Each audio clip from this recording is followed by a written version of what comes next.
Now welcome to another Let's Talk Some Star Wars, where this time we'll be taking a look at and discussing the results of the poll that asked you what you thought of the first two episodes of The Acolyte, or if you even watched them at all or plan to.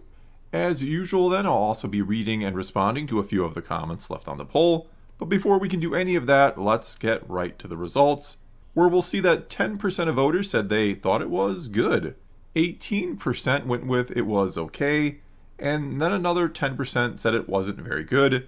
That left 12% to say they haven't watched it yet but plan to, and then a final 49%, or roughly half the people who voted, said that they're not going to watch them, which is kind of crazy or maybe just plain sad in a way. When you consider that obviously this is primarily a Star Wars channel, and if you get these polls in your feed, you've almost certainly watched a video or two of mine, maybe more, and thus you are probably a Star Wars fan yourself or love some aspect of it, maybe not necessarily the current Disney stuff, but I don't always make videos on current stuff. In fact, I like talking about the old stuff quite a bit. Anyway, what I'm saying in a roundabout way is that if you got this poll in your feed, if you voted on this, you are almost certainly a Star Wars fan, and half of you don't have any interest in watching a Star Wars show, which is a very sad commentary on the state of Star Wars. It's sad to see just how many fans have checked out because of how mediocre at best they feel Star Wars is. That we have gotten to the point where half of people who are Star Wars fans, at least who watch my videos, decided they're going to skip Star Wars. And then when you factor them out, when you just want to look at those who have watched the show and try to figure out what they think of it, again, those who watch my videos anyway, and I tend to give hopefully a balanced view on things. I am both positive and negative at times, so hopefully my audience is also balanced and tries to look at things, the good and the bad. Anyway, roughly a quarter, or something like 26.3%, I think that would turn out to be, thought it was good. Another roughly quarter, or 26.3, thought it was not so good. And then half, or 47.3%, thought it was okay. And okay can or could mean a few different things, I think. It could mean anything from, yeah, I thought it was okay, not bad at all, I kind of like it, I think. Or it could mean, well, it was okay, I guess. I didn't hate it, I suppose. And so it's kind of hard to say how roughly 50% of the people who did watch it, which is only 50% of the fans, it's hard to say how they really felt about it. They seem to be somewhere in the middle, of course, but it's hard to know if they're leaning more positive or more negative. Certainly as this goes on, I will do more polls, and I won't necessarily always include the didn't watch it option so we can have a little more variety. I only get 5 options that I can put on here, and this particular week, with the first 2 episodes, I really wanted to see who was watching it, who wasn't going to be watching it, and how that all broke down as well. But anyway, here I think it is time to move on to some comments in order to continue this discussion, but I can't do that before once again just saying thank you to everyone who votes, comments, and watches these or any of my videos across both the channels. Also a huge thank you to those who support what I try to do here on Patreon. Thank you so much for that, and for making my Discord server the very best place on the internet to talk some Star Wars. And now let's kick this off as we always do with the top rated comment from the poll, which this time came to us from Just Livin', who said, "After watching these 2 episodes, I am convinced Andor was made by accident." And though I certainly understand what you're saying here, or the point you're trying to make, that good Star Wars feels like the exception and not the norm or the rule, that Andor is this kind of strange anomaly, that it's this great show that exists in a sea of mediocrity, which is Disney Star Wars. But no, it wasn't. Not that I think you were genuinely saying it. I get your point. But no, it wasn't any accident that made Andor so great. It was, I think it was the way they approached things, the way it was written. And I know I'm sounding obvious here. Of course it's written well if it's good. But it's not written as a Star Wars show first, I think, but rather as a show about these characters and these situations or events that they find themselves in, mainly through their own actions, that happens to be set in the Star Wars galaxy, and that happens to fit very well into that Star Wars galaxy or the story of Star Wars and what we kind of expect from it. Basically, it's entirely character-driven, not Star Wars-driven. It is not looking to tell a Star Wars story or to fill in a hole or a gap somewhere. It's not trying to be a backstory, or here's the explanation of how the Empire was so bad, even though it does show us why the Empire is so bad. The goal was simply to make a great show, to tell a fantastic story, not necessarily to make good Star Wars. And that's not to say that I don't think you can set out to make something very, shall we say, overtly Star Wars, to use much of the classic iconography and have it turn out to be fantastic. I don't think you always have to approach Star Wars the exact way Andor did to have it work right. Which you could almost say Andor treated Star Wars more like a setting or a backdrop than anything else. In fact, I do understand, though don't agree with, those who don't like Andor because it doesn't feel Star Wars enough to them. I mean, personally, I think it's Star Wars through and through, but I get the issues some have with it. Anyway, I'm not saying you can't set out to make something very Star Wars and succeed, but I think one of the reasons why so many people loved the very first Star Wars movie back in the day, why it resonated with them so much, and this may sound really, really stupid, but do please hear me out, but much like Andor, you could say, that first Star Wars movie didn't try to be Star Wars either. It simply tried to be an intriguing story, a hero's journey, that just so happened to be set in another galaxy, and one of the reasons why it works so well in this other galaxy is because the characters feel very real.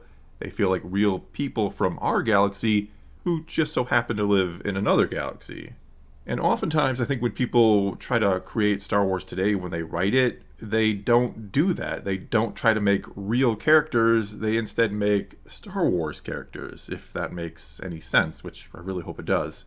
And they end up making these almost Star Wars caricatures, and something about them then feels off because they don't feel like real people. They feel like something alien, too alien, if you will. But anyway, I think I'm talking about the wrong show, but that will happen when someone brings up Andor. I can ramble on about that show all day. But let's now move on to this comment from It's Bourbon Night, who said, I can't put my finger on it yet, but the first 2 episodes seem more like a fan film than actual Star Wars property. And I think this could kind of go along with what I was just talking about, that the characters in this show, in The Acolyte, they feel, as stupid as this might sound too, they feel too Star Wars-like, which then makes them feel fan fiction-y, if you will. They don't feel like real people or real characters, they feel like Star Wars characters in a very Star Wars story, each filling only the exact role they are needed to fill and not feeling like anything more than that. They don't feel like they have any real depth as people. They feel like they're playing the part they need to play in this story, and that is it. Which then goes along with perhaps another reason why this might feel a bit like a fan fiction, that being the pacing. It is too fast, and when it is fast like this, you don't really feel like you're getting to know who the characters are and what is motivating them, and thus it doesn't feel like the characters are driving the story. It's like they're getting pulled along for the ride by it instead. Like they're simply being put where they are needed to get the story going, which then makes it feel like what you could call "and then this happens" storytelling, because we're just moving from one scene to the next, to the next, to the next, without ever really knowing why this is happening or why the actual characters care about why this is happening, and thus we don't care why this is happening. Alright, and now let's move on to this comment from Joseph Harrison, who said, I find it hard to rate individual episodes until I have the entire season.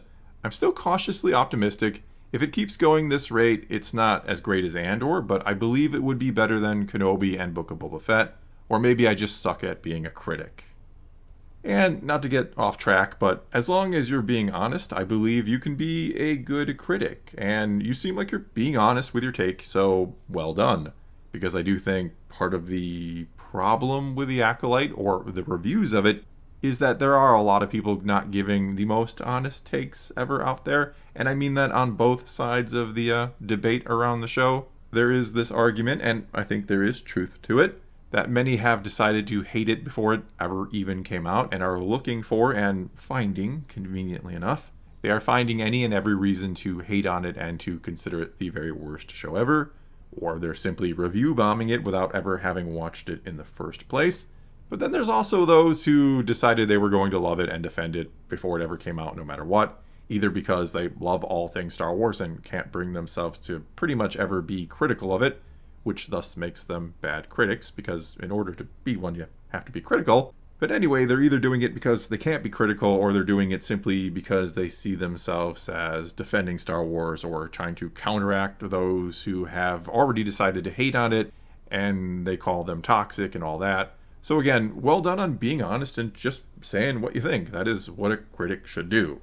However, one thing I will kind of disagree with you about, not that I don't understand where you're coming from here, but I don't think it's hard or wrong in any way, not that you said it was, to rate individual episodes before you have the whole season. I mean, I get not wanting to pass a final judgment on an entire season or series based on the first 2 episodes, but if that first episode or 2 isn't good, you're probably never going to watch the whole season or series. And I'm speaking generally here. For obvious reasons, I am going to watch every episode of The Acolyte, no matter what I think of any of the episodes along the way.